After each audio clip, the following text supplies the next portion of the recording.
Rain hit the cracked window like tiny fists. Inside a rundown apartment in Newark, Emily Carter tried to cover her belly as her husband, Tyler Briggs, screamed again. His breath reeked of cheap whiskey, his fists heavier than words. "You think you can hide my money, huh?" he yelled, throwing her against the kitchen counter. The sound of breaking glass mixed with her stifled cry. She was 6 months pregnant. Emily's hoodie was soaked in blood from a cut on her lip. She didn't fight back, not because she couldn't, but because every time she did, he aimed lower. Her hands trembled as she whispered, "Please, Tyler, the baby." He slapped her again, sending her sprawling. Outside, the street was silent. Neighbors heard everything, but no one came. It was easier to pretend not to hear. In the corner, a small clock blinked 12:43 a.m. Her phone lay shattered on the floor, just like her hope. She could feel her baby kick weakly, a reminder that she couldn't give up, not tonight. Tyler grabbed his coat and stormed out, slamming the door so hard the walls shook. She waited until she was sure he was gone. Then, shaking, she crawled across the floor, searching for something. Anything that still worked. Her fingers brushed a small, torn business card beneath the fridge. A name was printed on it, Lucas Hale. She remembered. A year ago, she'd been working the night shift at a highway diner when a man in a gray suit stumbled in after a car accident. She called 911, held his bleeding arm, and talked to him until help came. Before leaving, he pressed this very card into her hand. "If you ever need help, call me." She thought he was just being polite. Now, with blood on her hands and her body shaking, his name looked like the only thing keeping her alive. She found an old phone Tyler had hidden in the drawer. The screen was cracked, but it lit up. With trembling fingers, she dialed the number on the card. Each ring felt like a countdown to the end. On the 5th ring, a deep, calm voice answered. "Lucas Hale speaking." Emily's breath broke.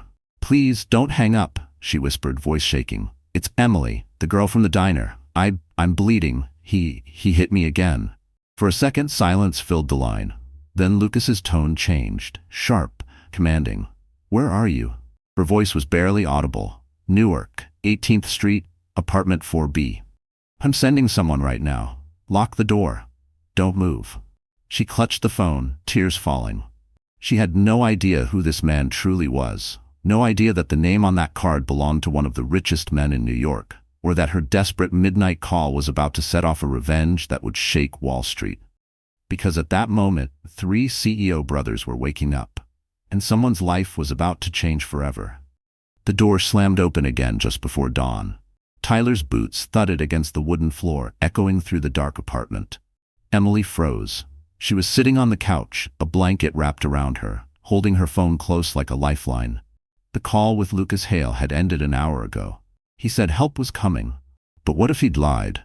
What if Tyler found out before they arrived? Tyler's eyes were red and drunk. "Who were you talking to?" he barked. His voice carried that dangerous calm, the one that always came before he lost control. Emily didn't answer. Her pulse hammered in her ears. He snatched the blanket away. "You called someone, didn't you?" He grabbed her phone, saw the cracked screen, the faint trace of an outgoing call. His face twisted.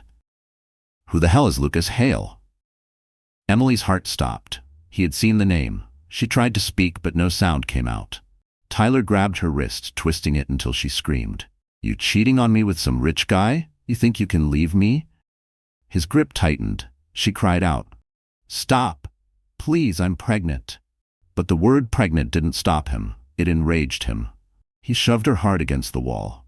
Pain shot through her lower back, and she slid down, clutching her belly. "You and that kid ruined my life," he shouted. He kicked the table, breaking the cheap lamp. Sparks flickered in the darkness. The baby moved inside her. Emily gasped, both from fear and pain. She felt warmth between her legs, a slow, terrifying trickle. Blood. Her vision blurred. "Please, stop," she whispered. "You're hurting the baby." Tyler's hand froze for a second. Then, as if realizing what he'd done, he stepped back. But the moment of hesitation turned to rage again. He pointed a finger at her, voice shaking. "If you call anyone again, I'll make sure you and that thing inside you disappear."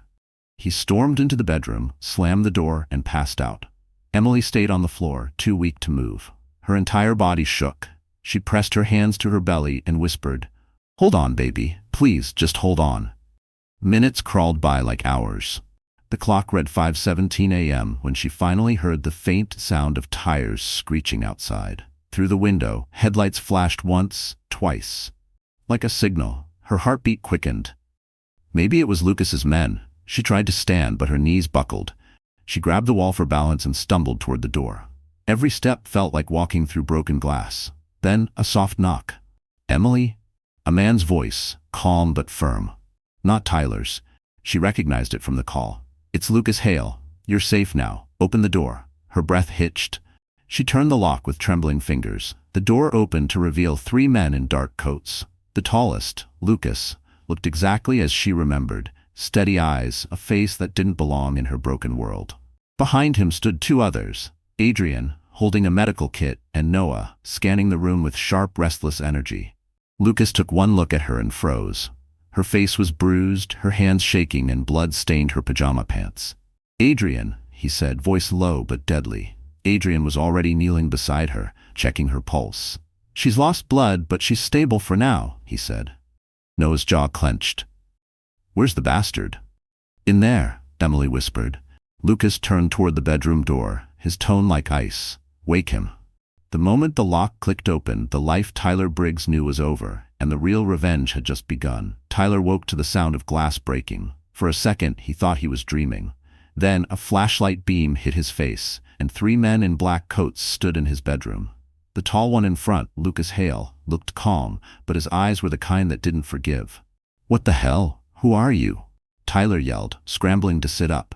Lucas's voice was low and sharp. "The man whose call you shouldn't have answered." Before Tyler could react, Noah Hale stepped forward and grabbed him by the shirt, pinning him against the wall. "You like hitting pregnant women, huh?" he hissed.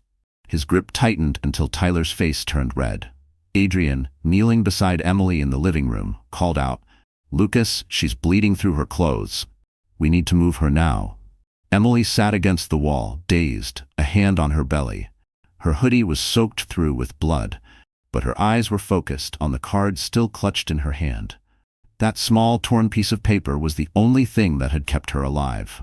Lucas turned to her, his expression softening for just a heartbeat. "You called me," he said quietly. "I didn't know who else to call," she whispered. He nodded once, then looked back at Tyler, voice turning to ice. "You laid your hands on a woman carrying life. You're done." Noah released Tyler just long enough for Lucas's security team to drag him out of the bed. Tyler kicked and cursed. "You can't just come in here. I'll call the cops." Lucas stepped closer, so close Tyler could smell the faint cologne, Dior Sauvage, the kind of scent Tyler had only seen on commercials. "Please do," Lucas said coldly. "And when they arrive, tell them why your wife is bleeding on the floor. Tell them what you did to her stomach." Tyler's voice cracked. "She's lying. She hit herself." Noah cut him off with a punch so fast it sent him sprawling. "That's for every time she begged you to stop." Adrian lifted Emily gently. She cried out in pain, clutching her belly. "It's okay," he murmured. "We've got you now. Just breathe."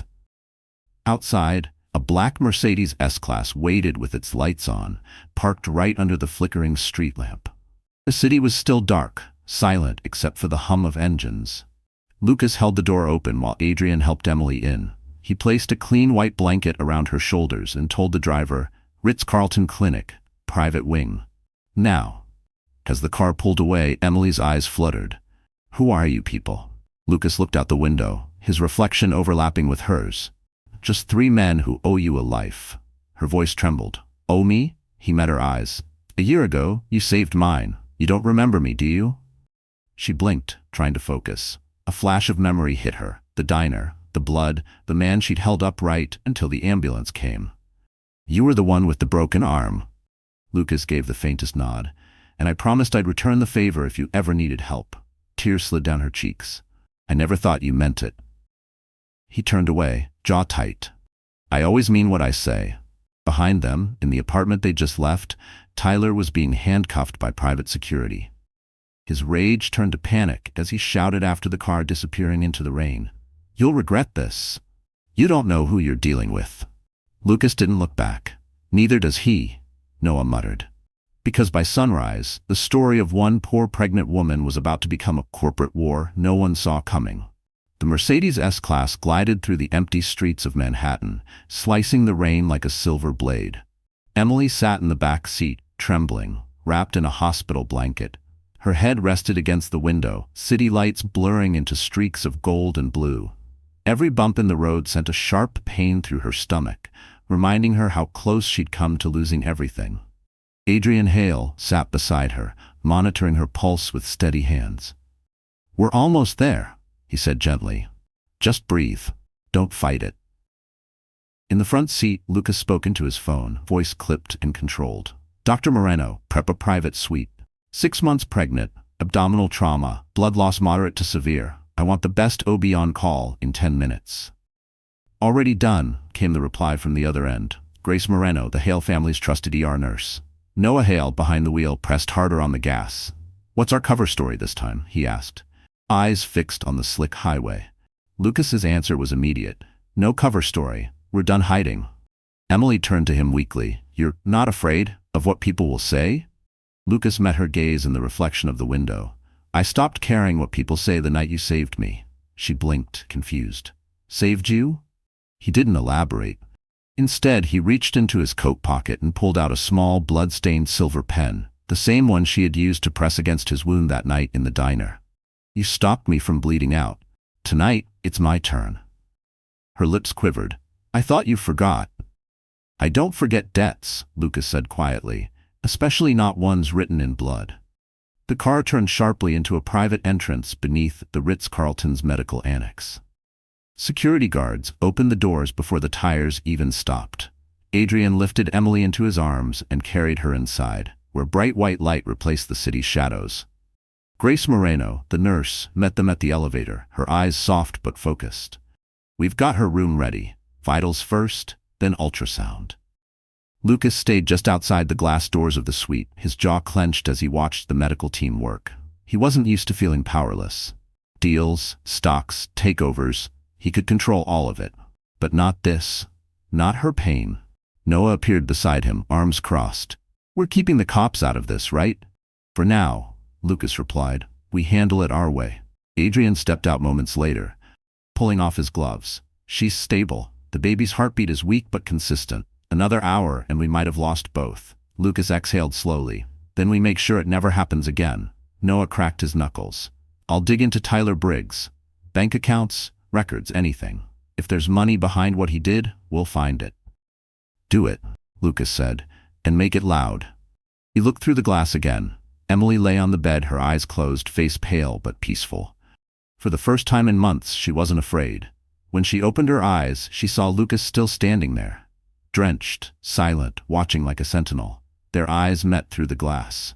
"Why are you helping me?" she mouthed. Lucas's expression softened. "Because you once helped me when no one else would." Outside, thunder rolled across the skyline. Lucas turned to Noah and said quietly, "He hit a pregnant woman. That's not a crime to forgive. That's a declaration of war." And somewhere in New Jersey, Tyler Briggs had no idea that the men he just provoked could destroy his entire world before morning. The sky over Manhattan was the color of cold steel when Lucas Hale stepped out onto the rooftop terrace of the Ritz-Carlton's private wing.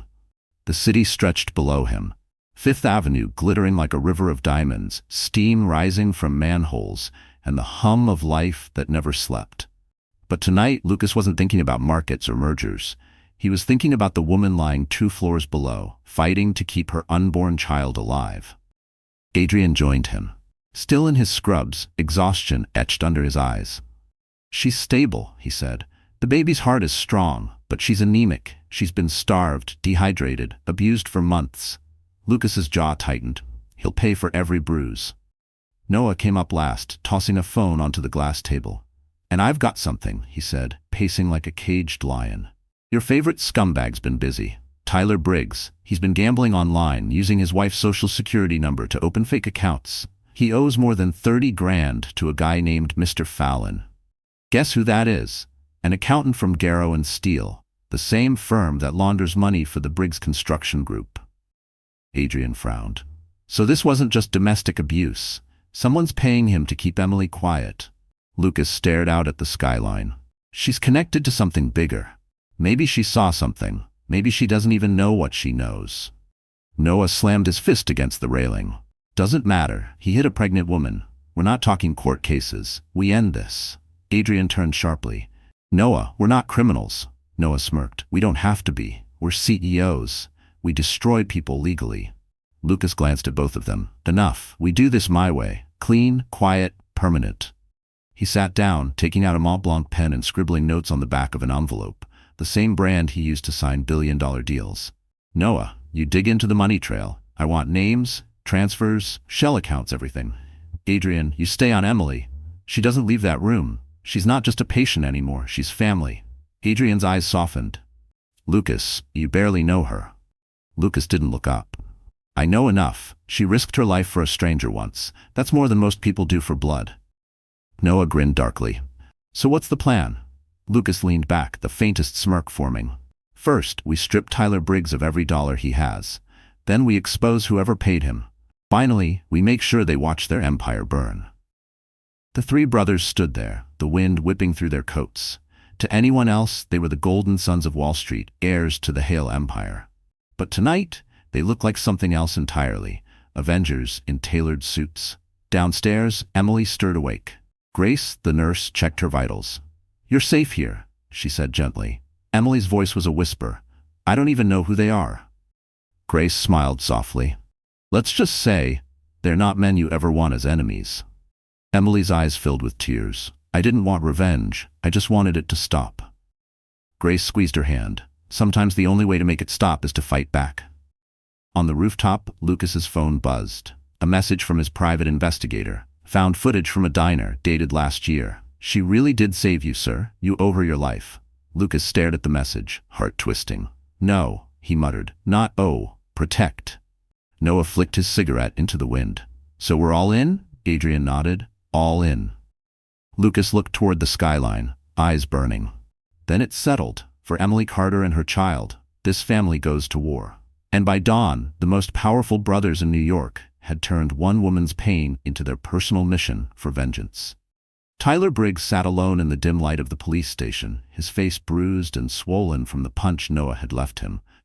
But the officers didn't arrest him. Not yet. There was no official complaint, no witness willing to talk. When he realized that, a smug grin crept across his face. Rich boys think they can scare me, he muttered, lighting a cigarette. Let's see how long they play hero before they ruin themselves. Meanwhile, across the river, the Hale brothers were already 10 steps ahead. Lucas had returned to his penthouse office on Park Avenue, the entire wall made of glass reflecting the Manhattan skyline. He stood over his desk, scrolling through Tyler's file on a MacBook Pro. He's not just a drunk, Lucas said, his tone low. He's being paid. Noah leaned against the window, sipping black coffee from a Tiffany blue cup. I told you someone's behind him. The guy's too broke to survive this long without a backer. Adrian entered with a folder. You're right. I ran a toxicology test on Emily's blood work. She's been given trace doses of sedatives consistent with long-term control. He's been drugging her. Lucas's eyes went dark. How long? Months, Adrian said. She probably thought it was prenatal vitamins. Lucas closed the laptop, rage simmering beneath the surface. Then he didn't just hit her, he tried to erase her. Noah's jaw tightened. So what's the move? Lucas looked out the window at the city lights. We hit where it hurts. His name, his money, his freedom. He turned to his brothers. Noah, leak the gambling debts to the local press. Make it look like he's been stealing from his wife's hospital fund. Adrian, make sure Emily's medical file is protected. I don't want anyone touching her records. Not the police, not the hospital, no one. Already done, Adrian said. Downstairs, Emily woke in her hospital suite. Grace Moreno was changing her IV bag, humming softly to keep her calm. Where am I? Emily asked weakly. In a place where no one can hurt you, Grace said. You're under private protection. The Hales don't do things halfway. Emily blinked. The Hales? Like Hale Capital? Grace nodded with a small smile. You have no idea who you called, do you? Emily shook her head, dazed. They're not just CEOs, Grace continued softly. They're the kind of men who move governments with one phone call. And now, you're under their shield. Before Emily could respond, her phone buzzed. A message from an unknown number. You think you're safe? You're not. You belong to me. Her heart stopped. She looked up at Grace, terrified. He knows where I am. Grace quickly grabbed the phone and handed it to security. Within minutes, Lucas and Noah were at her door. Lucas took the phone, scanned the message, and said coldly, "He's testing us." "Then let's answer," Noah growled. Lucas pulled out his own phone, typed something, and within seconds, half a dozen private security alerts lit up across his network. "Lock every entrance. Increase surveillance on the hospital perimeter.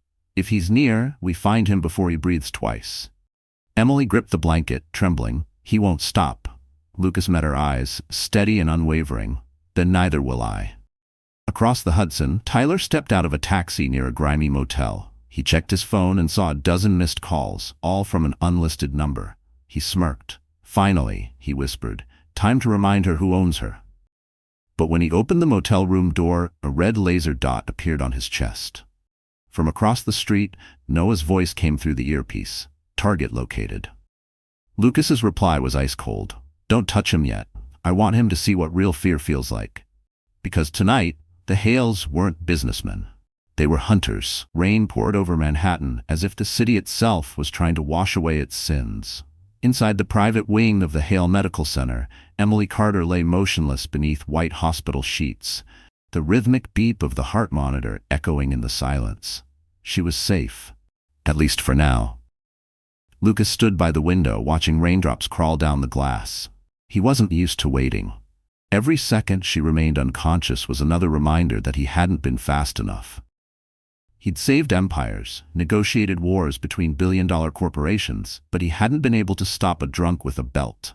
Noah burst through the door, holding a tablet. "Got something," he said, voice sharp. "Tyler's gambling records. He's been wiring money from an offshore account, one connected to Garrow and Steele Real Estate Group." Lucas turned slowly. "That firm's owned by the Briggs family." "Exactly," Noah said. "His mother, Sophia Briggs, is the CFO. She's the one paying his debts." But get this, 3 months ago, Emily was registered as a temporary contractor under one of their shell companies. Her name's on the books, but she never worked there. Adrian, entering behind Noah, frowned. They used her identity, maybe to funnel money or hide illegal transfers. Tyler was just the puppet. Lucas's eyes darkened. "And she's the scapegoat if anyone catches them." Emily stirred weakly, her hand reaching for her stomach.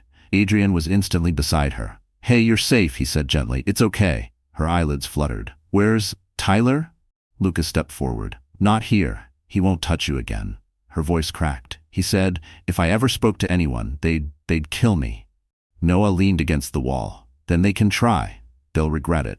Emily's breath quickened. "You don't understand. It's not just him. There's a woman, his mother. She—" Lucas finished the sentence. "Sophia Briggs." Emily's eyes widened. "How do you know?" "We've been watching," Lucas said, "and she's the one we'll go after next." Adrian checked her vitals again. "She needs rest. Her blood pressure's dropping." Emily's voice trembled. "Why are you helping me? You don't even know me." Lucas's expression softened for the first time. "Because a year ago you didn't know me either, and you saved my life anyway." She looked confused until he reached into his coat pocket and held up the silver pen again. "You pressed this against my arm to stop the bleeding," he said quietly. "That night at the diner, you told me, 'Don't fall asleep.' You kept me alive until the ambulance came." Emily's eyes filled with tears. "That was you." Lucas nodded. "Now it's my turn." Just then, Grace Marino, the nurse, entered the room holding a sealed envelope. "Sir, this just came for you," she said. "No return address." Lucas opened it carefully. Inside was a photo of Emily, taken hours earlier, while she was unconscious. On the back, a message was written in bold red ink. "You're in over your head, Hale. Step back or watch her die." Noah cursed under his breath. "They know where she is." Lucas handed the photo to Adrian. "Move her. Tonight, use the secondary suite. No names, no records. I want the entire floor locked down." Adrian nodded and began preparations. Noah grabbed his phone. "I'll trace the source." But Lucas didn't look afraid. He looked furious. "They've just made a mistake," he said, eyes burning. "They threatened someone under my roof." He turned toward the window, staring out at the storm-swept skyline. "Tomorrow morning," he said, his voice steady, "the name Briggs disappears from New York." And with that vow, the most powerful family in the city had just declared war on their own kind. The next morning, sunlight spilled through the floor-to-ceiling windows of a penthouse overlooking the East River. The skyline shimmered, the glass towers glowing like silent sentinels. Emily Carter woke slowly, her body aching but wrapped in clean linen that smelled of lavender and safety. For a few seconds she thought she was dreaming. Then the door opened, and Adrian Hale stepped in, carrying a tray with oatmeal, orange juice, and medication. "Good morning," he said gently. "You're at one of our secure residences. You'll stay here until we finish cleaning up the mess outside." Emily struggled to sit up. "I can't stay here," she whispered. "Tyler will find me." Adrian smiled faintly. "He won't. Not here. This building doesn't exist on paper." Before she could respond, the elevator doors opened, and Lucas entered, wearing a black suit, coat unbuttoned, his tie loosened from a long night. He looked like a man who hadn't slept in years but was too stubborn to show it. "How's she doing?" he asked Adrian. "Stable," Adrian replied. "But she's scared." Lucas met her eyes. "You have every right to be. But fear is temporary, so is pain." Emily swallowed hard. "And what about him?" Lucas walked to the window, staring out at the glittering Manhattan skyline. "Tyler Briggs is finished, but before I destroy him, I need to know everything." Her fingers clenched the sheet. "What if I don't remember everything?" He turned, voice calm but firm. "Then we'll help you remember." He motioned to Noah, who had just entered with a sleek silver MacBook Pro. Noah set it on the glass table and pulled up a series of surveillance photos. "Recognize any of these?" he asked. Emily's eyes scanned the images. Men in suits, construction sites, offices. Her hand stopped on one picture. A woman in her 50s, perfect hair, pearl necklace, cold eyes. "Her," Emily whispered. "That's her, Sophia Briggs. She used to come by the diner. She'd sit at the back and talk to Tyler in whispers. Once she gave him an envelope and said, 'Make sure she doesn't open her mouth.'" Lucas's jaw tightened. "So it's true." Noah leaned forward. "Sophia's more than CFO. She runs half their underground accounts. She's using Tyler to silence witnesses." Adrian frowned. "Why risk everything over a waitress?" Emily looked away. "Because I saw something." The room fell silent. Lucas moved closer. "What did you see?" Her voice trembled. "One night, a man came into the diner. He was bleeding. Tyler helped drag him to the back room. I thought they were trying to help him. But the next morning there was blood on the floor, and Tyler told me if I ever said a word, I'd end up the same way." Noah swore under his breath. "Murder. That's what they're hiding." Lucas's voice was steel. "Then that's what we expose." He walked to the window again, calling his assistant. "Evan, pull every file tied to Garrow and Steele. Offshore accounts, shell companies, board members. I want a full report by tonight." Emily watched him, still unsure if she was dreaming. "Why are you doing all this? You don't owe me anything." Lucas turned, his gaze softening. "You saved my life once. I owe you peace." She looked down, tears pooling in her eyes. "No one's ever said that to me before." Noah smirked from the doorway. "Get used to it, sweetheart. You've got 3 brothers now, and one of them has a very expensive temper." For the first time in months, Emily laughed. A small, shaky sound that filled the quiet room like a promise. But outside the penthouse, far across the city, Sophia Briggs stood in her glass office on Wall Street, holding a photo of Emily Carter. "Bind her," she told her assistant coldly, "before the Hales do." Because the war for one woman's safety had just become a war for survival. The morning light cut through the skyline, glinting off the glass towers of Manhattan. In the penthouse high above the East River, Emily sat by the window wrapped in a cream shawl, staring at the city that had almost forgotten her. For the first time, she could see the world moving. Taxis, coffee carts, joggers by the water, and she realized how long she'd been living in the dark. Lucas Hale stood a few feet away, sleeves rolled up, reviewing documents on his MacBook Pro. The quiet tapping of the keyboard mixed with the faint hum of the city below. Every so often he looked up, his eyes landing on her, protective, deliberate, unreadable. "You're safe here," he said. "No one can reach you without going through 3 security levels." Emily gave a weak smile. "You sound like you're running a fortress." Lucas looked up. "That's exactly what it is."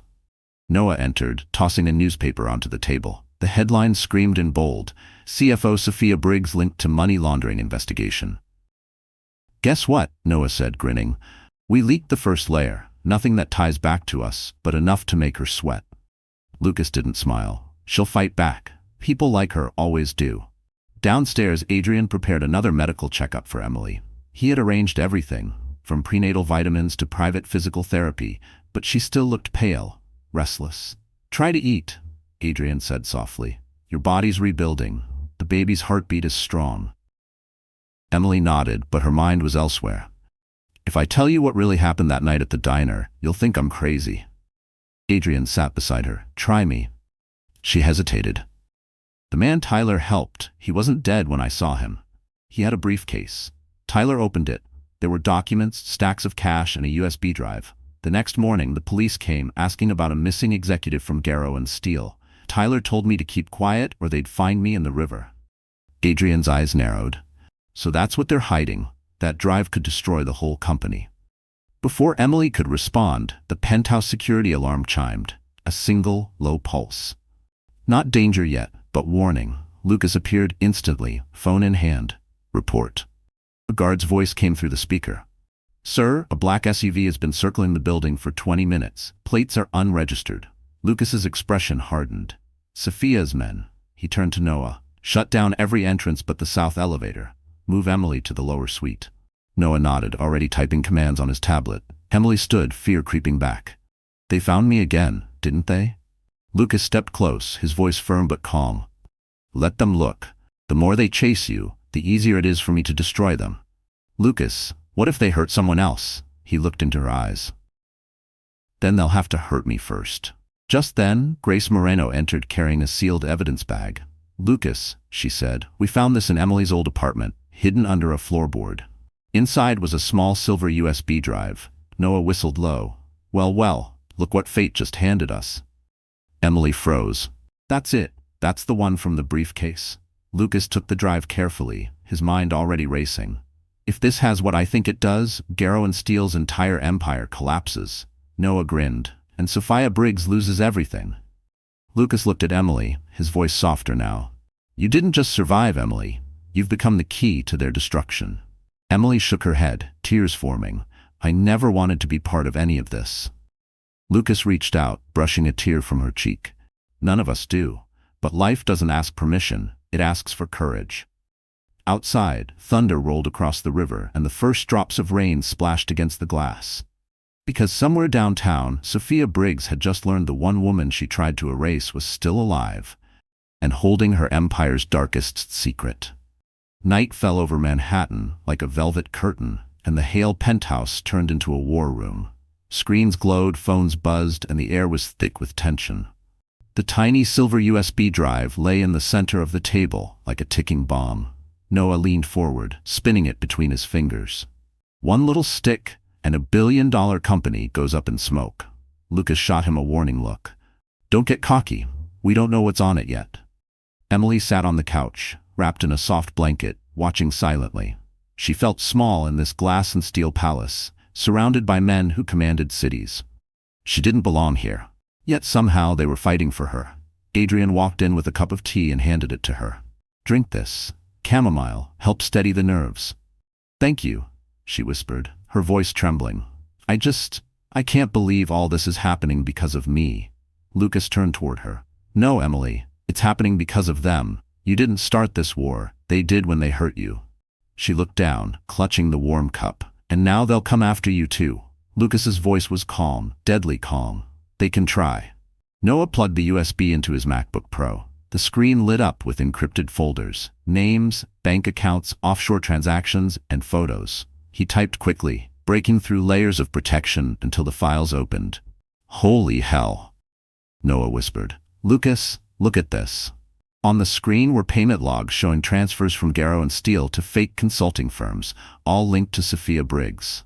There were also police reports, internal memos, even court records, doctored to make certain witnesses disappear. And buried deep within the folders was a video. Lucas clicked it open. The footage was grainy, taken in the back room of a diner. Emily gasped. She recognized it instantly. Tyler was in the frame, holding a briefcase, while Sophia Briggs stood beside him. A man sat tied to a chair, bleeding.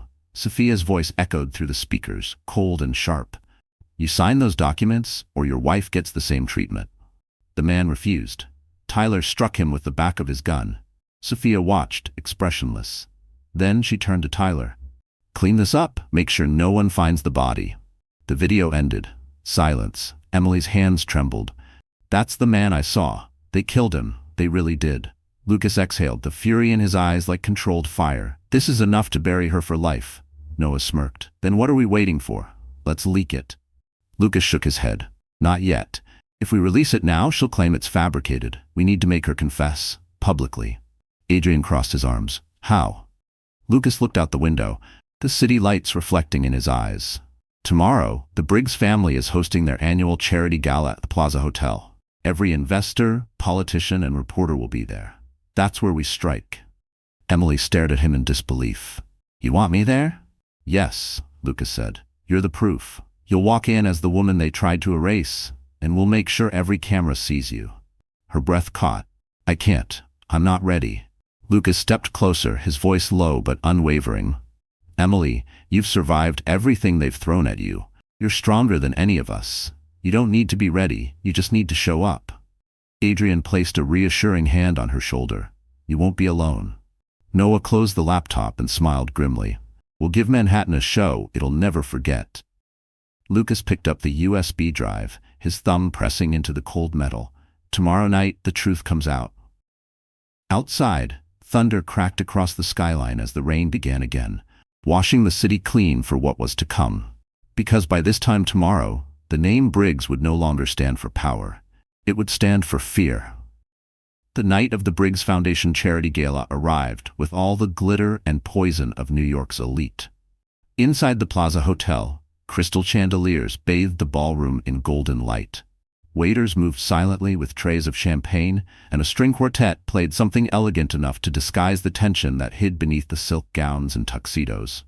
Sophia Briggs stood near the grand staircase, her pearls gleaming under the light, a smile fixed perfectly in place. Around her, the city's most powerful investors whispered and laughed, unaware that the woman hosting them had blood on her hands. Across the street, in a suite overlooking the event, the Hale brothers prepared their final move. Lucas adjusted his cufflinks, his reflection sharp against the window. "Everything in position?" Noah, sitting before a cluster of screens, nodded. "Press, live feeds, backup drives, all ready. The second she opens her mouth, we upload the video from the USB to every major outlet. The story will explode before the dessert course." Adrian checked his earpiece. "Security teams inside. Emily's car just arrived." Lucas turned toward the door as Emily stepped in. She wore a simple black evening gown that Grace had chosen, elegant but modest, her baby bump hidden beneath the soft folds of fabric. Her hair was tied back, her expression calm but trembling beneath the surface. "I shouldn't be here," she whispered. Lucas took her hand gently. "You belong here more than anyone in that room." Noah grinned. "Time to make the devil sweat." Minutes later, Emily walked into the ballroom. Conversations paused. Faces turned. The photographers near the stage froze, unsure whether to snap or stare. Sophia saw her first. The color drained from her face. "Impossible," Sophia hissed under her breath. Emily stopped at the base of the staircase, meeting her gaze across the room. "You remember me," she said softly. Sophia recovered her composure, offering a cold smile. "I'm sorry, dear, do I know you?" Lucas appeared beside Emily, his voice carrying through the hall like thunder. "You should. She's the woman your son nearly killed." A wave of shocked whispers rippled through the crowd. Reporters raised their cameras. The orchestra faltered. Sophia's mask cracked. "This is a private event. You have no right." "Actually," Lucas interrupted, "we have every right, because what's about to play on those screens belongs to you." He nodded toward Noah, who hit a key on his laptop. The giant LED display behind the stage flickered, then came to life. The room fell silent as the footage began. Tyler, Sophia, the blood, the threats, the murder. Every word echoed through the ballroom. "Clean this up. Make sure no one finds the body." Gasps. A woman dropped her wine glass. Reporters surged forward, phones recording. Sophia lunged toward the stage. "Turn that off. That video is fake." But Noah's voice came through the speakers, steady and merciless. "The original metadata is verified. Time-stamped, encrypted, authenticated by Hale Media. Try explaining that to the SEC." Security guards moved toward her. Cameras flashed. Emily stepped forward, her voice steady despite the trembling in her hands. "You ruined my life. You made me think I was crazy, but the truth doesn't stay buried forever. Sophia turned on her, eyes blazing. You think this will save you? You have no idea who I am. Lucas took Emily's hand again, pulling her closer.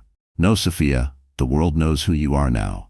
As police sirens wailed outside, Sophia's carefully built empire began to crumble before her eyes. Guests backed away, murmuring. The donors, the investors, all gone in seconds. Noah leaned toward Lucas, whispering, "Congratulations, brother, you just ended an empire." But Lucas didn't smile. His eyes were on Emily, pale, trembling, holding her stomach. "It's not over yet," he murmured, because across the ballroom a man in a waiter's uniform was watching them closely. Tyler Briggs, alive, furious, and ready to strike. And in that glittering moment of victory, the real danger had just stepped into the room.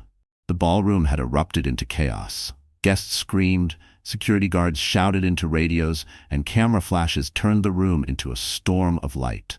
Sophia Briggs was being handcuffed in front of the crowd, her pearl necklace broken, beads scattering across the marble floor like tears. Lucas stood protectively beside Emily as police officers read Sophia her rights. "You can't do this," she yelled, voice cracking. "You don't know who you're dealing with." "Oh, I do," Lucas said coldly. "A murderer and a liar." For a moment, the war seemed over. Emily's knees almost gave way from relief. Noah grinned and whispered, "That's checkmate." But Lucas didn't smile. His instincts buzzed with unease. The victory had come too easily. "Adrian," he said into his earpiece, "status check? Anyone unaccounted for?" Adrian's reply came with static. "Security sweep in progress.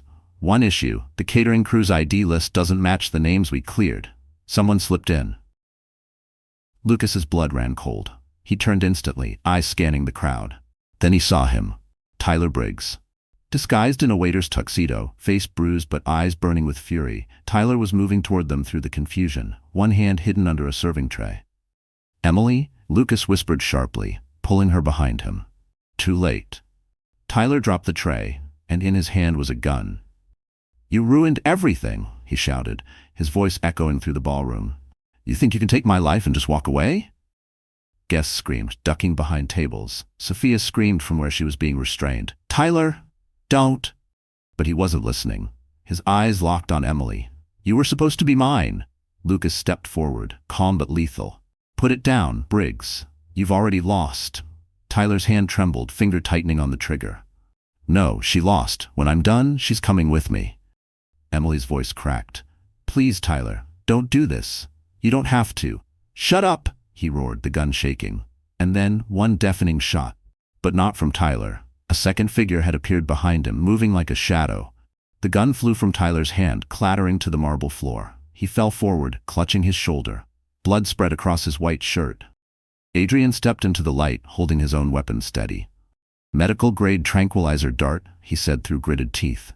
"Non-lethal. For now." Security swarmed instantly, pinning Tyler down. The room went deathly quiet except for his ragged screams. Emily's hands covered her mouth. "He's alive?" Lucas nodded grimly. "Alive. For now. He's going to face everything he's done." As police dragged Tyler and Sophia away, Noah exhaled, shaking his head. "You couldn't write this kind of chaos." Lucas turned to Emily, voice soft but steady. "It's over." But Emily didn't answer. Her face went pale, her hand clutching her stomach. "No, it's not." Adrian's expression changed instantly. "She's in labor." The crowd parted as Lucas scooped her into his arms. "Get the car," he barked. "Now." Noah was already on the phone, shouting for a medical team. 15 minutes to the private hospital. "We'll meet them on the way." Outside, the storm had broken. Rain poured over the city, drenching Lucas as he carried Emily down the marble steps. Her breathing was shallow, panicked. "Lucas, I'm scared," she whispered. He tightened his grip. "Don't be. You've survived worse than this. I'm not letting you go now." She closed her eyes, a single tear rolling down her cheek. Promise me, the baby will be safe." Lucas leaned close, voice breaking for the first time. "I swear it." The limousine door slammed. Tires screeched, and the city lights blurred into streaks of gold as they sped toward the hospital. Back inside the ballroom, an officer lifted the gun Tyler had dropped. There was another bullet chambered, one that hadn't fired yet. Etched into its casing were 2 words scratched by hand. "For her."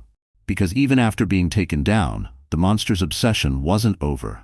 and fate was about to test how far Lucas Hale would go to protect the woman he loved.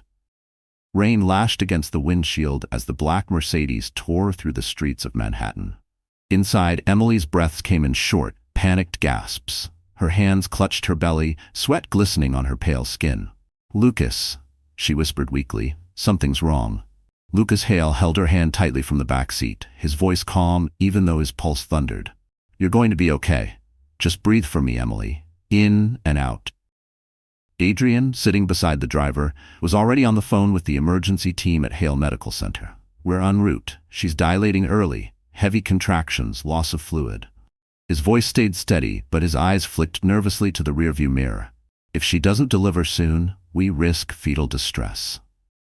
Noah gripped the steering wheel, jaw clenched. "Hang on. I'm clearing Fifth Avenue." He blared the horn, swerving past a line of taxis. The city lights flashed across Emily's face in streaks of gold and white. She tried to focus on Lucas's voice, on his hand wrapped around hers. "You're safe," he kept whispering. "You're not alone anymore." Her breathing hitched. You don't have to stay." Lucas's eyes burned. "You saved my life, Emily. You really think I'm walking away now?" Her lips trembled. "You don't even know what love costs." Lucas leaned closer. "Then let me find out." Adrian interrupted sharply. "We're losing time. She's crowning." "Damn it," Noah muttered, slamming the gas pedal. 2 minutes out." Lucas turned to Adrian. "If we don't make it?" Adrian didn't hesitate. "Then I deliver him here." Emily screamed, the pain cutting through the noise of the storm. Lucas's grip tightened. "Look at me," he said. "Don't close your eyes." She did. She looked right into his, and for the first time she saw something there she hadn't felt in years. Safety. Real, unshakable safety. When they arrived, the hospital staff was already waiting at the private entrance. Adrian jumped out first, shouting orders. "Prep OR 3. We need a neonatal team now." Lucas carried Emily out of the car himself. The rain soaked his suit, but he didn't care. Her head rested against his chest, her voice barely a whisper. "Lucas, promise me, if anything happens, protect him." He looked down at her, his voice breaking. "Nothing's gonna happen. You hear me? Nothing." Inside, the sterile white lights of the hospital glared like daylight. The nurses rushed Emily into the operating room, and Lucas followed until Adrian stopped him. "You can't go in there," Adrian said firmly. "Let me do my job." Lucas froze, torn between fury and fear. "If something goes wrong," Adrian cut him off. "You trust me with billions, Lucas. Trust me with her." The door swung shut. Through the glass, Lucas could see the flurry of motion. Doctors moving fast, machines beeping, Emily's body shaking. He pressed a hand against the glass, whispering to himself, "Stay with me, Emily, please." In the waiting room, Noah paced, dripping rainwater onto the marble floor. "She'll be fine," he said under his breath. "She has to be fine." But Lucas said nothing. He stood perfectly still, soaked, eyes fixed on that door. After what felt like hours, the door opened. Adrian emerged, removing his gloves. He looked exhausted and smiling. "She did it," he said softly. "They're both alive." Lucas exhaled so hard his knees nearly buckled. "The baby?" "A boy," Adrian said. "Strong. He's small, but he's a fighter." Lucas didn't wait for permission. He walked into the room. Emily lay pale but breathing, a small bundle resting on her chest. She looked up and smiled weakly. "He's here," she whispered. Lucas sat beside her, brushing damp hair from her face. "You did it." Her eyes filled with tears. "We did." For a long moment, he said nothing. He just looked at her, at the woman who had survived everything and still had the strength to bring life into the world. Outside, the storm finally broke, and dawn began to rise over Manhattan. But even as peace filled that small hospital room, none of them knew that the Briggs family wasn't finished, and someone out there still wanted the truth buried with Emily Carter. The storm outside had calmed, but inside the private suite of Hale Medical Center, the air was still heavy with adrenaline. Emily lay in bed, pale but glowing faintly, her newborn son sleeping against her chest. The soft, rhythmic beep of the monitors was the only sound in the room. For the first time in months, she wasn't afraid. Lucas stood by the window, still in his rain-soaked shirt. His eyes never left her. Every rise and fall of her breathing felt like a silent victory. Adrian, finishing his chart notes, whispered, "She's stable now. Both are strong, but she needs rest, mental and physical. She's been through hell." Noah leaned in the doorway, arms crossed. Hell's not done with her yet, he said grimly. The Briggs name may be destroyed publicly, but money like that doesn't vanish overnight. Adrian frowned. You think Sophia had backup accounts? Noah nodded. And loyal dogs who don't care who signs the check. Lucas turned sharply. I want 24-hour surveillance. No one gets in without clearance, even the janitors. Adrian hesitated. Lucas, she's safe. We can't keep her locked up forever. Lucas's voice hardened. She's not a prisoner. She's under protection. Emily stirred, waking slowly. Her voice was weak but calm. You're arguing again, she murmured. Lucas immediately softened, stepping to her side. Sorry, you should be resting. She smiled faintly. I'm tired of resting. I want to see the sunrise. He opened the blinds. Golden light spilled into the room, washing over the newborn's tiny face. Emily's eyes filled with tears. He looks like hope, she whispered. Lucas smiled for the first time in days. Then let's name him something that means that. Emily thought for a long moment. Ethan, she said softly. It means strength. Lucas nodded. Ethan Hale, it suits him. Noah smirked from the doorway. Careful, brother. The media is already calling her the mystery woman who brought down the Briggs Empire. Add a Hale name and you'll have tabloids camping outside. Emily's smile faded. I don't want fame. I just want to disappear. Lucas sat beside her. Then we'll make that happen. A new name, a new place. You and Ethan deserve peace. But before the words could settle, Grace Moreno rushed into the room, her face pale. Lucas, she said quietly, there's something you need to see. He followed her into the hallway. Grace handed him a sealed envelope marked with the hospital logo. This came through internal mail. No one knows who dropped it off. Lucas tore it open. Inside was a single photo of Emily and Ethan sleeping, taken just hours earlier. On the back, in the same red ink that had haunted him once before, were the words, "You can't protect what was never yours." Lucas's jaw clenched. How the hell did this get inside? Grace shook her head. Security's checking cameras now. Whoever did it knew the system. No alarms triggered. Noah appeared, reading the note over his shoulder. They're watching us again? Lucas exhaled slowly. Not watching. Warning. Back in the room, Emily sensed something was wrong. When Lucas returned, his expression gave him away. Tell me, she said quietly. He hesitated. Just a scare. We've tightened security. Her eyes searched his face. You're lying. Lucas sat on the bed, lowering his voice. Whoever we exposed, it wasn't just the Briggs family. There's someone higher. Someone funding them. Emily froze. So it's not over? No, he said softly. It's just beginning. She looked down at her son, sleeping peacefully in her arms. Then whatever happens next, we fight for him. Lucas reached out, brushing her hair back. And I'll burn the city before I let anyone touch you again. Outside, the morning light faded behind passing clouds. And somewhere deep in the city, a man in a gray suit watched from a cafe window, scrolling through photos of Emily on his phone. Because the moment she brought down the Briggs Empire, she awakened something far darker. And this time it wasn't just revenge, it was war. The quiet hum of the hospital monitors was broken only by the soft coos of the newborn in Emily's arms. Morning light poured gently through the blinds, bathing the room in gold. For the first time in months, peace seemed possible. Lucas stood by the window, his crisp white shirt unbuttoned at the collar, exhaustion written across his face, yet his eyes were soft as he looked at them. He has your eyes, he said, kneeling beside her. Emily smiled faintly. Then he's in trouble already. They both laughed, a fragile sound after so much chaos. Lucas reached out, brushing his thumb against the baby's tiny hand. We'll protect him, I promise. But just as the words left his lips, Adrian entered, his face grave. We have a problem. Lucas straightened instantly. What kind of problem? Adrian handed him a tablet. On the screen was a breaking news banner from a national network. Sophia Briggs' team claims evidence was fabricated. Billionaire Hale brothers under investigation. Emily's breath caught. No, that's impossible. Noah's voice came through the door before his body did. Not impossible, strategic. They're playing dirty. Lucas scanned the article. They're accusing us of doctoring the video, of blackmail, of conspiracy. Adrian nodded grimly. And that's not the worst part. Tyler's out of custody. Emily's face went pale. What? He was bleeding, I saw him.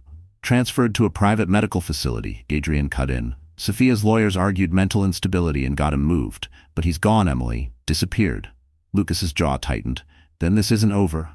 Noah crossed his arms. We have the original files, encrypted and time-stamped. They can't twist that.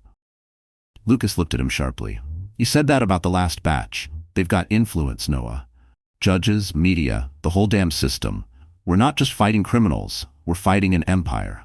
Emily lowered her gaze, holding her child close. What happens if they come after us again? Lucas turned to her, taking her hand. Then they'll have to go through me first. Adrian's voice was low.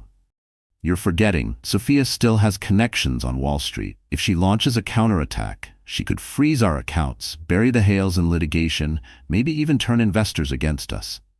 Noah smirked darkly. So we hit back harder. Every story she owns, every investor she manipulates, we expose them all.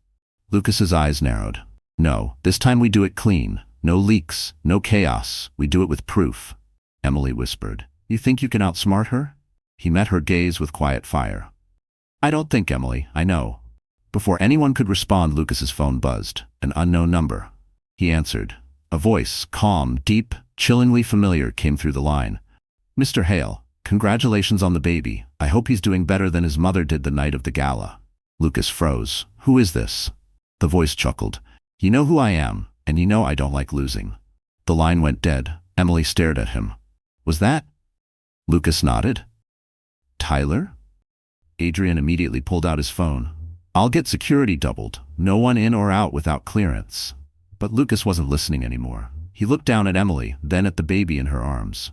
He's not after money or revenge anymore, he said quietly. He's after family, ours. Outside the hospital window, a sleek black Mercedes idled across the street. Inside, a man in a dark suit watched the window with cold, patient eyes. In his hand was a photo. Emily holding her newborn, and scrawled beneath it in thick red ink were the words, For every truth you exposed, I'll take one back. And just like that, the victory they thought they had won began to unravel. One heartbeat at a time. Night had returned to New York, and with it, the storm. Lightning slashed across the skyline, illuminating the Hale penthouse like a brief glimpse into a battlefield. Lucas stood alone by the window, his reflection fractured in the glass. He had spent all day trying to trace the photo's source, and came up empty. Whoever had infiltrated the hospital knew how to vanish. Noah paced behind him, phone pressed to his ear. Every surveillance feed was clean, he said. No one on staff fits the description.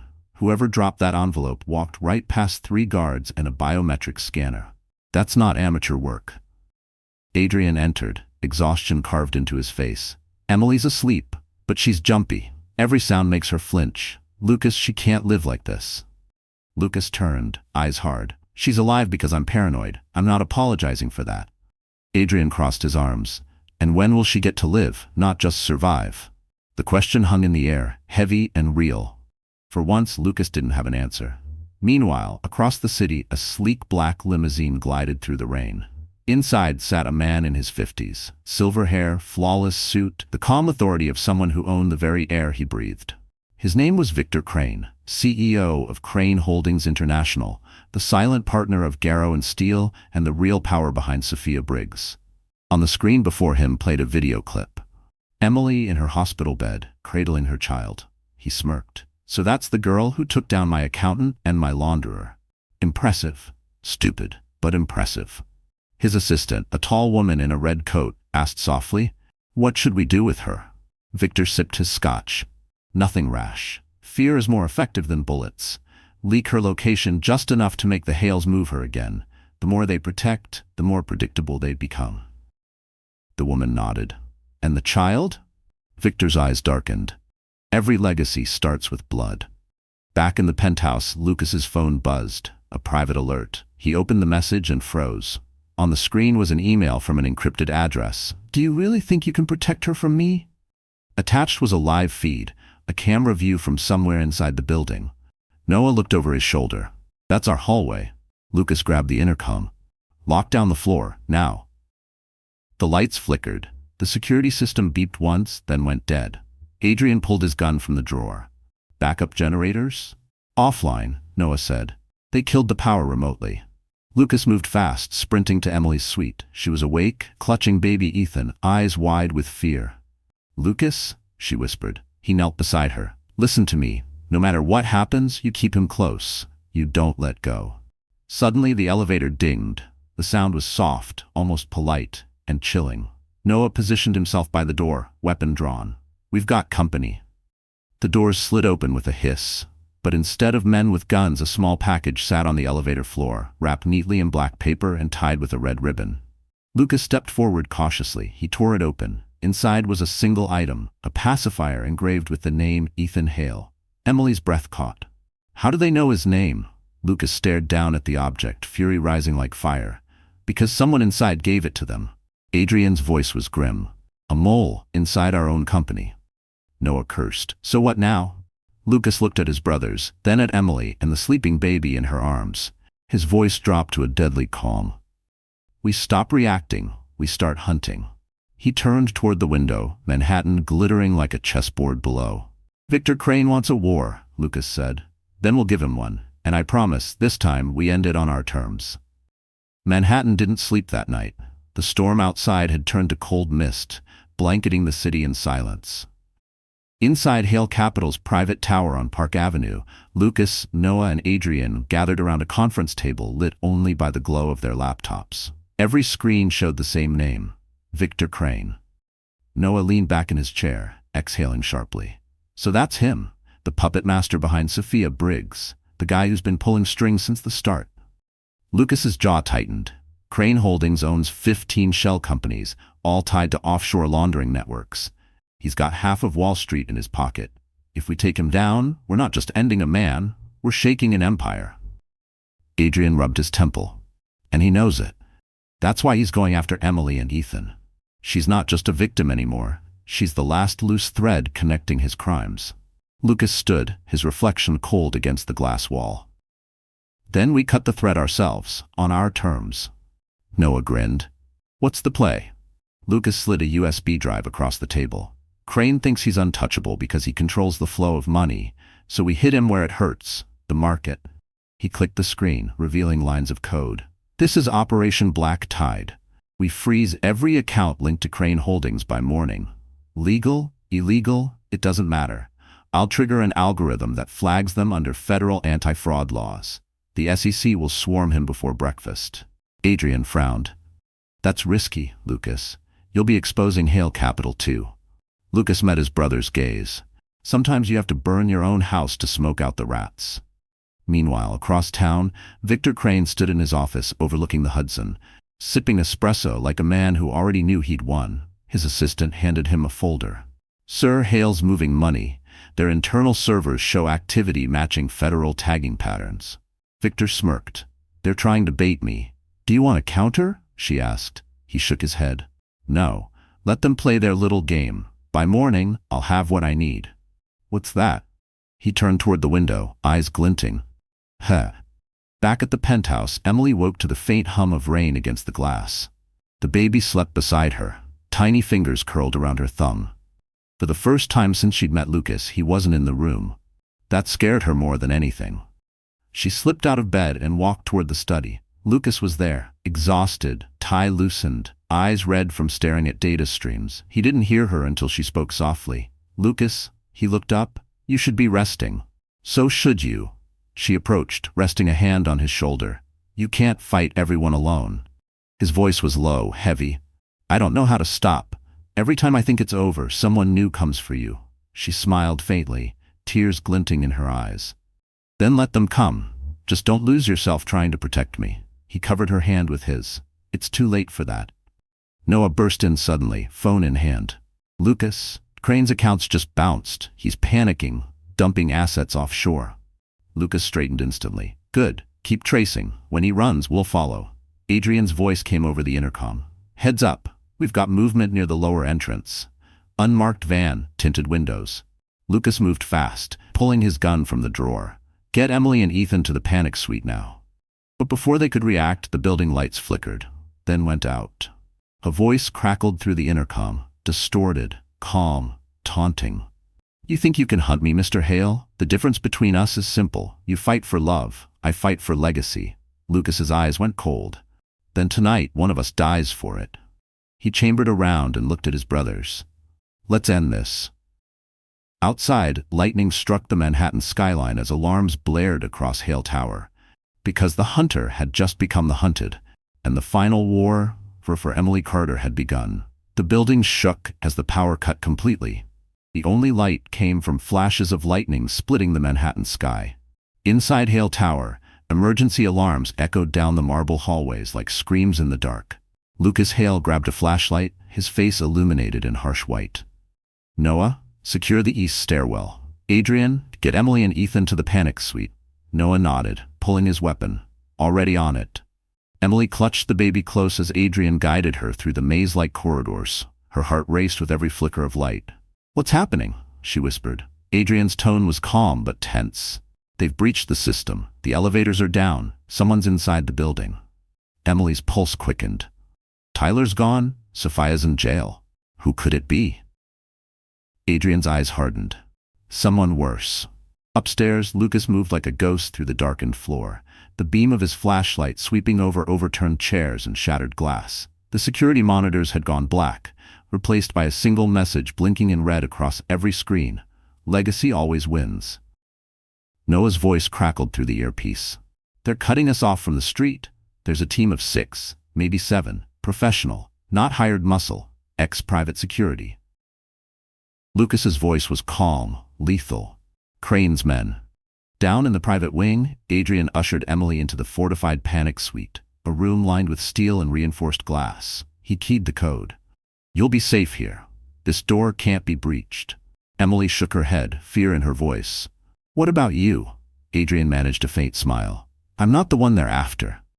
As the door sealed behind him, she could still hear the chaos echoing through the tower, the sounds of her new family fighting for her life. On the top floor, Lucas and Noah cornered one of the intruders, a man in black tactical gear, mask pulled tight. Lucas pinned him to the wall. "Who sent you?" The man smirked. "You already know." Lucas pressed the barrel of his gun to the man's temple. "Where's Crane?" "He's closer than you think." The man lunged suddenly, grabbing the gun. They struggled, a violent crash echoing through the hallway as glass shattered. Noah fired once, clean, precise. The man fell. Noah glanced at his brother. That was too easy. Lucas's expression turned grim. It was a distraction. At that moment, the elevator doors on the far end of the corridor slid open. Out stepped Victor Crane himself, perfectly calm, wearing a charcoal gray suit, rain glistening on his shoulders. "Good evening, gentlemen," he said smoothly. "You've cost me a great deal of money." Lucas aimed his weapon. "You've cost lives." Crane smiled faintly. "Collateral damage. You of all people should understand business." Noah spat. "You call murder business?" Crane's eyes glinted. "Everything has a price, even the woman you're protecting." Lucas stepped closer, rage building behind his composure. "You won't touch her." Crane tilted his head. "Oh, I already have. You really should vet your staff better." At that moment, Lucas's phone buzzed, a security alert. "Unauthorized access, panic suite level." Lucas's blood went cold. "No." Crane's smirk widened. "You see, I don't need to kill you. I just needed you to move your queen off the board." Lucas turned, sprinting toward the stairs. "Adrian, the suite's compromised." Through the earpiece, Adrian's voice came, strained. "One of ours turned, the systems engineer Cooper. He's in the suite." Emily screamed from behind the glass as the traitor pulled a gun. "You should have stayed gone," he hissed. Adrian reached the room just in time to tackle him. A shot rang out. The baby cried. Lucas arrived seconds later, kicking the door open. Adrian was bleeding, the traitor unconscious, Emily shaking but unharmed. Lucas knelt beside his brother. "Stay with me, Adrian." Adrian managed a weak grin. "You always say that like it's optional." Outside, police sirens wailed as backup units surrounded the tower. Crane, watching from the elevator, adjusted his cufflinks and whispered into his earpiece, "Phase 2. Because in the war for power and love, every victory comes with a price. And tonight, the Hales had just begun to pay theirs." Rain poured down like liquid steel over the Manhattan skyline. Ambulances and police cars surrounded Hale Tower, their red and blue lights flashing against the storm. Inside, chaos had quieted into something heavier, grief and fury. Adrian Hale lay on a stretcher, pale but conscious, a bandage pressed against his side. "It's a clean wound," he said weakly, trying to joke. "You should see the other guy." Lucas knelt beside him, his shirt soaked in blood. "You're not dying on me." Adrian managed a faint smile. You always say that. And somehow, I keep listening. Noah, pacing nearby, turned sharply toward Lucas. Crane's gone. The van that took him just slipped past the police barricade. Someone high up gave the order to let it through. Lucas stood, fists clenched. He's not escaping. Not this time. Emily, still clutching baby Ethan, stepped forward. Lucas, please. Enough blood, enough pain. You've already saved us. He turned to her, his eyes soft but haunted. As long as Crane's alive, you'll never be safe. She shook her head. Then don't fight him like he fights you. You're better than that. Lucas looked away. I don't feel better. The room fell silent, except for the sound of the rain and the baby's quiet breathing. Noah broke the silence first. We've traced the signal that hacked our system. It came from inside Crane Holdings. If we move now, we can catch him before he leaves the city. Adrian tried to rise. You'll need someone who knows medicine if it goes wrong. Lucas pressed him back down. You're sitting this one out. You've done enough. Adrian smiled faintly. Tell that to the hole in my side. Emily's voice broke through. Lucas, listen to me. She took his hand, her eyes shimmering. If you go out there tonight, you may not come back. Don't let him turn you into what he is. Lucas cupped her face gently. He took too much from you already. From all of us. This isn't revenge, Emily. It's closure. He kissed her forehead softly, then turned to Noah. Get the car. Within minutes, the black Mercedes S-Class sliced through the wet streets of Lower Manhattan. The city blurred past, Times Square lights reflecting on rain-slicked asphalt, steam rising from subway grates. Lucas sat in silence, eyes fixed forward, hands gripping the steering wheel like a man holding on to purpose. Noah checked his tablet. Crane's at Pier 91. He's got a private jet waiting. Security detail of at least 8. Lucas smirked faintly. 8 won't be enough. At the pier, the brothers moved like predators in the dark. The sound of the ocean mixed with the hum of the jet's engines. Men in suits loaded cases into the cargo bay, unaware of the storm about to hit them. Lucas motioned silently. Noah took the left flank. Lucas advanced down the main path. Then a voice echoed across the tarmac. Smooth, mocking. You really couldn't just walk away, could you, Mr. Hale? Victor Crane stepped out from the shadows, flanked by 2 armed guards. Rain glistened on his slicked-back silver hair. You don't understand, do you? You think this is about one woman? She's nothing but collateral in a much larger game. Lucas's voice was low, controlled. You hurt her. You hunted her. That's all I need to know. Crane smiled coldly. She was never the target. You were. She was just the bait to bring the mighty Lucas Hale into the mud. Lucas's jaw tightened. Then let's both get dirty.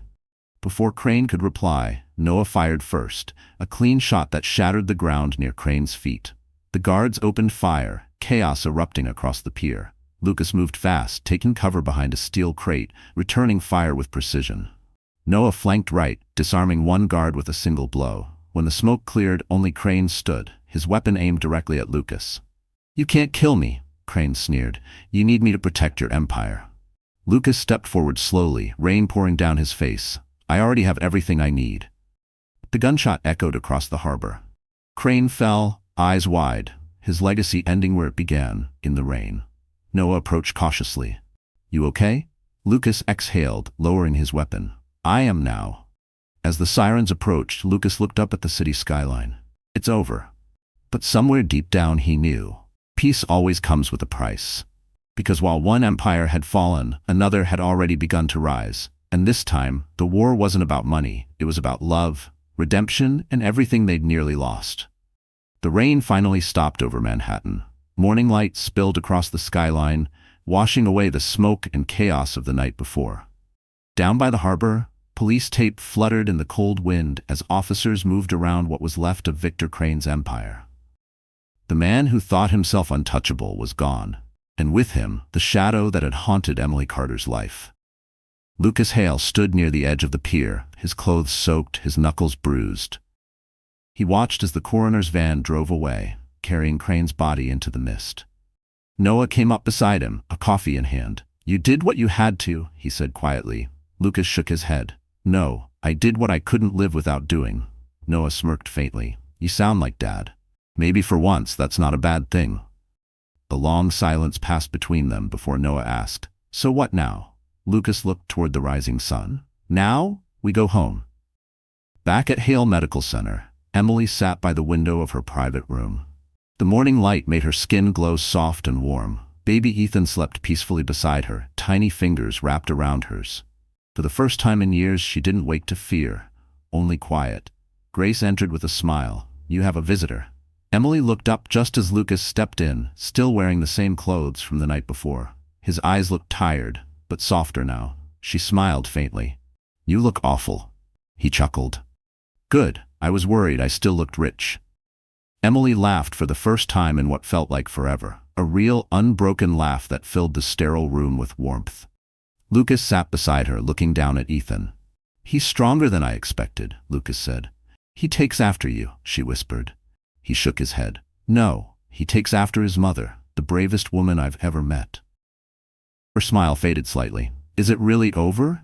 Lucas's voice dropped to a whisper. "Crane's gone. His accounts are frozen. His people are scattering. Sophia Briggs took a plea deal. Tyler's in federal custody. It's over." Emily exhaled shakily, as if she'd been holding her breath for months. Tears welled in her eyes. "I don't even know how to live anymore, when I'm not running." Lucas reached for her hand. "Then let me teach you." She looked up at him, uncertain. "Why me, Lucas? You could have anyone. You're you." He smiled softly. "Because you're the only one who ever saw me when I was bleeding on the floor of that diner. Not as a name, not as a bank account, but as a man." Her voice trembled. "And you're the only one who ever made me feel safe again." Lucas leaned in, brushing a strand of hair from her face. "Then maybe we save each other." The world outside seemed to pause.